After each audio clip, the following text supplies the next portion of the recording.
Muito bom dia! Olá, tá começando mais um Morning Call aqui da Liberta Investimentos, o seu primeira hora, onde a gente comenta um pouquinho sobre os panoramas para o mercado no dia atual. Hoje, dia 7 de dezembro de 2023, o ano tá acabando. E hoje aqui comigo não temos o Felipe Nogueira, que tirou uma folga aí da gente. Não temos hoje nem amanhã o Felipe. Amanhã a gente vai receber aqui o Matheus Gonzalez para falar um pouquinho de cenário aí do Copom, né? Hoje a gente tem Copom, mas já vamos falar mais sobre essa pauta.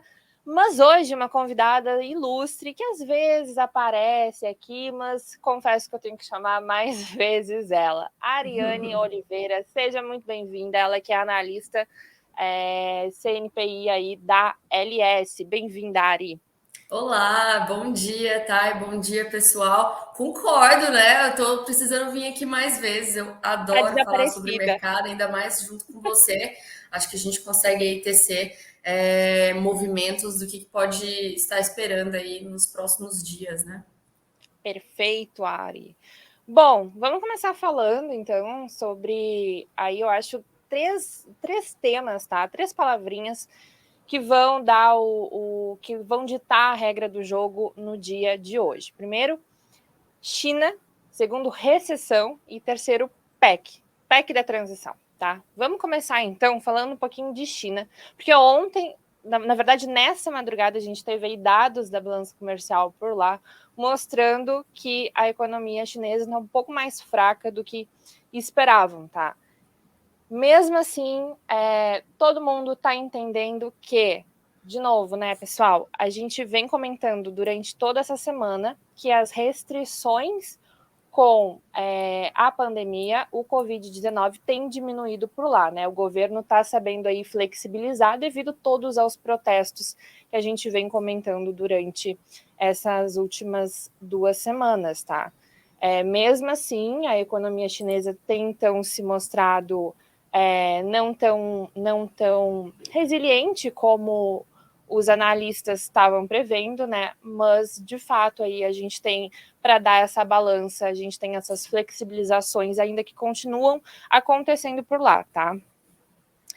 Falando um pouquinho, então, de Estados Unidos, a gente tem todo esse medo de recessão, a gente também vem comentando desde a sexta-feira passada, a gente teve sexta passada com payroll aí saindo acima do esperado, dados da economia que saíram no começo dessa semana também acima do esperado, que, então, fazendo contraponto, né, mostra que a economia americana está sendo mais resiliente do que os analistas previam. O que isso significa? Significa que provavelmente o Fed tem mais espaço aí para tanto manter a taxa de juros mais alta por lá, num patamar mais alto, quanto também essa taxa terminal ser de fato mais alta. Isso tudo a gente pode acabar num cenário de recessão mundial, tá certo? E PEC da transição, acho que a gente pode entrar mais a fundo, de repente aqui no finalzinho, a gente sempre fala sobre Brasil, né, cenário doméstico, um pouco mais no final aqui do Morning Call.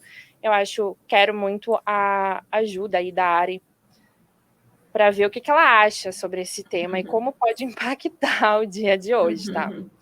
Bom, Estados Unidos, S&P 500 ontem fechou em queda de 1,03%. Nasdaq fechou em queda de 2,1% e Dow Jones fechou em queda também de 1,44%. Todo esse medo de recessão, vou destacar aqui que uma série de bancos americanos acabou aí soando o alarme para as perspectivas sombrias, né, para essa economia norte-americana, tá? Então, Goldman Sachs, o David do banco alertou sobre cortes salariais de emprego, citando alguns tempos difíceis pela frente, tá? Já o Bank of America está reduzindo aí as contratações antes de uma possível contração econômica e o Morgan Stanley deve reduzir a sua força de trabalho, dizendo, né, que possivelmente o país entre numa recessão leve a forte, tá? Então, de fato, a pauta recessão está pairando lá nos Estados Unidos. Quer fazer algum comentário, de repente, sobre o cenário americano, Ari? Concordo 100% com você. Realmente, a gente tem visto já uma uma série de demissões massivas, não só nos próprios bancos, mas também no próprio Facebook, na Meta, né? A gente viu também no Twitter. Então, as pessoas já estão antecedendo isso. E uma coisa que deixa a gente com um sinal muito de alerta, e eu vou até aqui apresentar a minha tela, só para a gente poder ver em gráfico.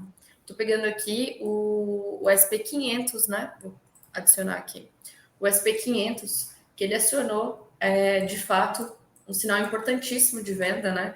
Quando ele tentou fazer esse pico aqui, essa mega barra aqui, que é uma mega barra compradora, é o que a gente está considerando que seria aí o mini rally de Natal, né? Eu estou com um cenário muito mais baixista para o mercado norte-americano. Então, os gestores de fundos, eles devem ter encerrado as posições vendedoras deles para o início de dezembro, até porque eles estavam com uma perspectiva de um cenário grande de vendas para Black Friday, então eles estavam tentando se anteceder a esse movimento, e por isso que eles decidiram encerrar a posição deles aqui. Só que quando a gente viu que bateu justamente esse topo anterior aqui, que foi um topo de setembro, o preço começou a recuar, atingindo agora um novo pivô de baixa, e a expectativa minha seria que atingisse pelo menos a região aqui de 3.750, quiçá, bem pessimista, voltar para 3.590.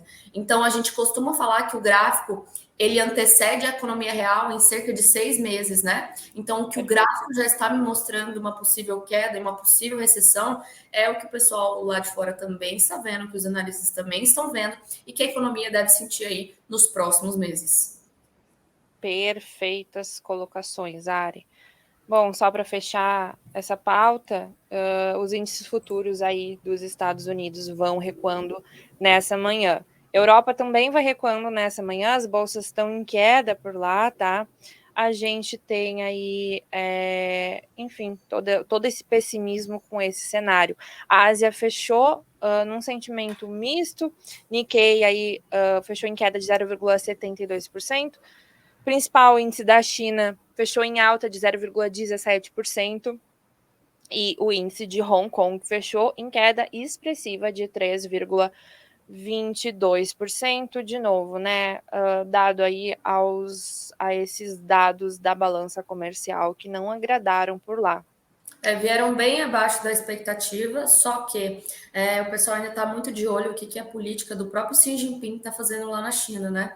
Como a gente tem visto diversas manifestações acontecendo lá no dia a dia de pessoas que não estão aguentando mais a forma como está sendo lidada a política de Covid zero ali. Já são 3 anos, né, inclusive. Exatamente, exatamente. Inclusive, eu estava vendo uma notícia aqui que para mostrar a Copa do Mundo lá para as pessoas, eles estão embaçando a tela no final para que a população chinesa não veja que todo mundo que está na torcida da própria Copa do Mundo tá sem máscara.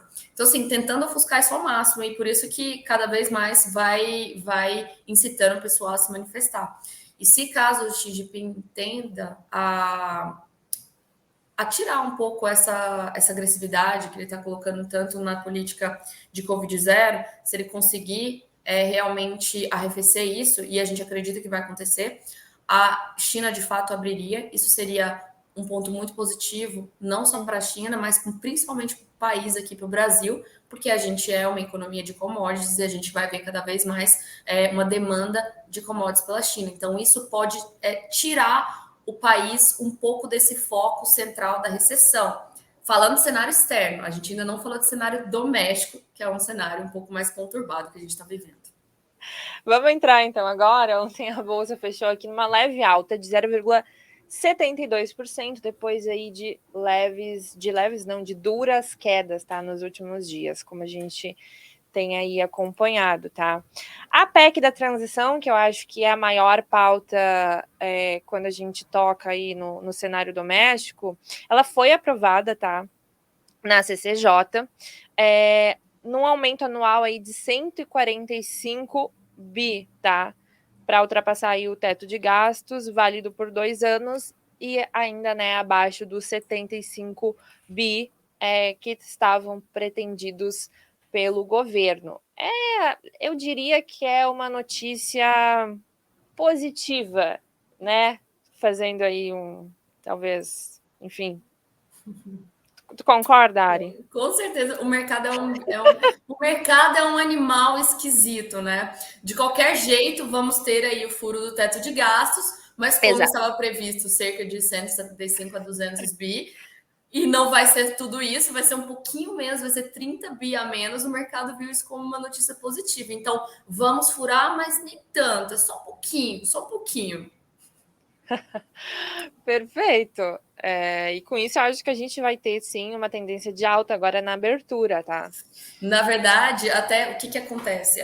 O mercado já abriu, né? Eu posso até mostrar aqui para vocês o índice futuro. Ontem a gente viu esse reflexo justamente no fechamento do dia, né? Que a gente viu uma puxada forte. Deixa eu só botar aqui minha tela. Estou com algumas operações aqui abertas do pessoal da plataforma, não posso visualizar aqui. Um segundo. Aqui. Então tá.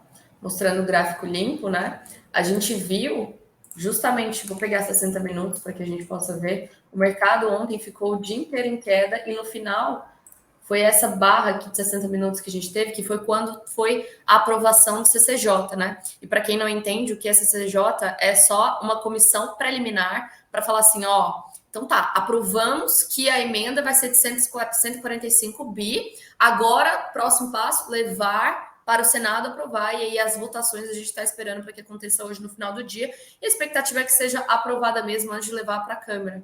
Então, isso daqui foi a notícia de quando a gente teve, de que foi aprovado os 145 bi, o mercado reagiu fortemente, mas hoje a gente já está abrindo aí, perdendo esses fundos posteriores, e a expectativa minha também não está muito positiva para o mercado nacional. Eu espero o mercado para vir atingir essa região aqui futuramente. Não espero que venha atingir agora, mas ele está com todo o sentimento de estar flertando com a beira do precipício aqui. Perfeito. Nada como ter uma analista aqui com a gente, né? Confesso que não é muito meu forte, análise técnica.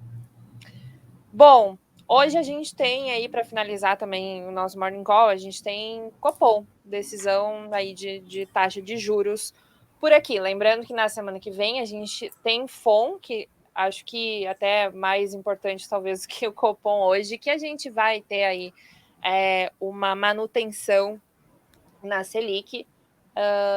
É muito, eu acho bem relevante também a gente conseguir aí entender as próximas sinalizações do mercado para o FONC na próxima semana, tá?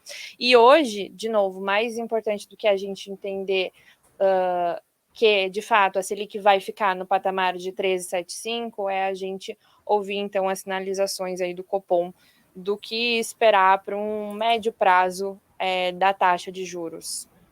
O grande receio do mercado é porque antes a gente estava já precificando uma queda na Selic em março, né? E agora o mercado, além de não estar precificando mais a queda e muito menos a manutenção, tem muita gente apostando numa possível alta da Selic. Preocupante. Toda a questão fiscal que a gente vem comentando nos últimos dias aí, que acaba empurrando para esse cenário pessimista, vamos dizer assim. Bom, lembrando que amanhã a gente traz aqui o Matheus Gonzalez para comentar um pouquinho com a gente sobre a decisão aí do Copom, e vai ser um programa muito, muito bacana. Então hoje a gente não vai ter live como normalmente a Liberta faz no Instagram com ele, porém a gente vai trazer ele aqui no Morning Call amanhã, e pelas 9 e pouquinho da manhã, vocês já vão poder acompanhar aqui no YouTube. Ari, quer fazer um fechamento? Eu espero que eu não tenha sido tão pessimista assim para vocês. Lembrando que uma das melhores práticas do mercado é a gente lembrar que existe a tal da diversificação. Então, se talvez renda variável não esteja no melhor momento agora, a gente tem que procurar e buscar outras formas de rentabilidade que estejam um pouco mais seguras, como a própria renda fixa. E tem diversos produtos aí que poderiam ser oferecidos por todos os assessores da Liberta. Então, lembrem de contatar o seu assessor e aproveitar esse momento, porque não é o fim do mundo. A gente espera talvez atingir um próximo suporte para pensar em alocar novamente em renda variável. Enquanto isso, vamos tentar apostar talvez no dólar, investimentos internacionais e também em renda fixa. Renda fixa sempre é uma opção, né? Até porque, de algum fato... Infelizmente, né? Infelizmente. Porque aí é aí que a gente vê que a economia não vai para frente, porque é isso que eu fico brincando com o pessoal, mas olha, os ricos ficam cada vez mais ricos e os pobres cada vez mais pobres, porque os ricos vão simplesmente deixar o dinheiro no banco, deixar o dinheiro em algum CDB, alguma coisa que vai estar rendendo aí muito bem, ao invés de estar apostando em abrir empresas, em movimentar a economia real e gerando empregos e gerando mais renda para toda a população, né? Infelizmente. E rico não é burro, né? Acho sempre, eu adoro essa frase, assim, as pessoas É até verdade. mesmo no papo, por exemplo, de ai, vamos taxar fortunas, né? Gente, rico não é burro. Exatamente, Simplesmente ele exatamente. pode pegar o dinheiro dele, as empresas, enfim, e sair do país. Exato. Então é Bom, isso. fechamos então mais uma abertura aqui de mercado com vocês. Muito obrigada, vamos ficando por aqui e até amanhã. Lembrando, amanhã eu trago o Gonzales aqui com a gente. Ari, muito obrigado por aceitar participar aqui com a gente. Sempre, estarei sempre à disposição. É um prazer estar aqui com vocês sempre. Muito obrigada, tenha um ótimo dia para todo mundo. Obrigada.